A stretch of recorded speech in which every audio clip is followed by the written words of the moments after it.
Premature greying of air എന്ന് വെച്ചാൽ അകാല നര. 25-30 വയസ്സിന് താഴെയുള്ള ആൾക്കാരിൽ മുടി നരക്കുന്ന ഒരു അവസ്ഥയാണ്.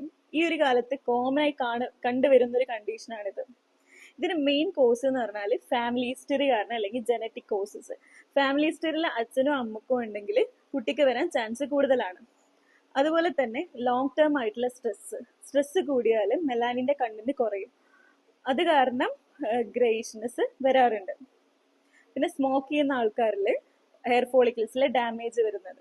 പിന്നെ ഓട്ടോഇമ്മ്യൂൺ ഡിസോർഡേഴ്സ് ആയിട്ട് ഹൈപ്പോ ആൻഡ് ഹൈപ്പർതൈറോയിഡിസം മെയിൻ ആയിട്ടുള്ള ഒരു കോസാണ്. Nutritional deficiency, vitamin B12, vitamin D, folic acid, അയണിൽ ഫെർട്ടിന്റെ അളവ് കുറയുക, ബയോട്ടിന്, ഇതിന്റെ ഒക്കെ ഡെഫിഷ്യൻസി കാരണം ഗ്രേയിഷ്നെസ് കാണാറുണ്ട്.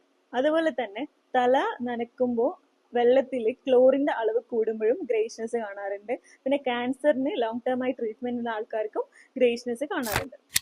പിന്നെ കുറെ കാലമായിട്ട് ഉറക്കം ശരിയാവാത്ത ആൾക്കാർ, ഇൻസോംനിയ ഉള്ള ആൾക്കാർ, റൊമറ്റോയ്ഡ് ആർത്രൈറ്റിസ് ഉള്ളവർക്ക്, പിന്നെ കളറിങ് ഏജന്റും ബ്ലീച്ചിങ് ഒക്കെ ഹെയറിൽ ചെയ്യുന്ന ആൾക്കാർക്കൊക്കെ പെട്ടെന്ന് ഗ്രേയിഷ്നെസ് കാണാറുണ്ട്.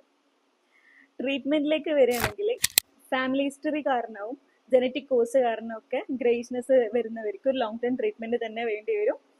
അത് മാക്സിമം ക്യൂർ ആക്കാൻ പറ്റാവുന്നതാണ്. ന്യൂട്രീഷണൽ ഡെഫിഷ്യൻസി കാരണത്താലാണെങ്കിൽ അത് ബാലൻസ് ചെയ്യാം. ഏത് ന്യൂട്രീഷനാണ് ഡെഫിഷ്യൻസി ആണ് അത് അതിനുള്ള പ്രോപ്പർ ഡയറ്റ് എടുത്തിട്ട് അത് ബാലൻസ് ചെയ്യാവുന്നതാണ്. പിന്നെ പ്രോപ്പർ ആയിട്ടുള്ള ഒരു ഡയറ്റ് പ്ലാന് തയ്യാറാക്കുക. ഹൈഡ്രേഷൻ ഇമ്പോർട്ടൻ്റ് ആണ്. കറക്റ്റ് ആയിട്ടുള്ള ഒരു സ്ലീപ്പ്.